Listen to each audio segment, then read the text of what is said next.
You ask Tiger to solve. This deals with linear equations with one unknown.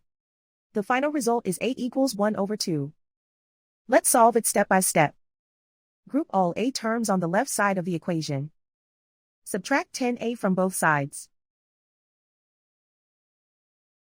Group like terms. Simplify the arithmetic.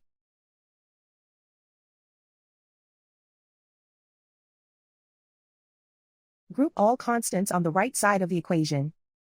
Subtract 1 from both sides. Simplify the arithmetic.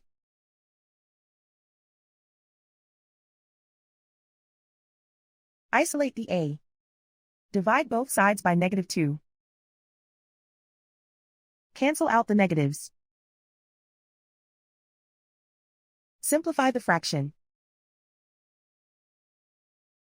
Cancel out the negatives. And so the final result is 8 equals 1 over 2.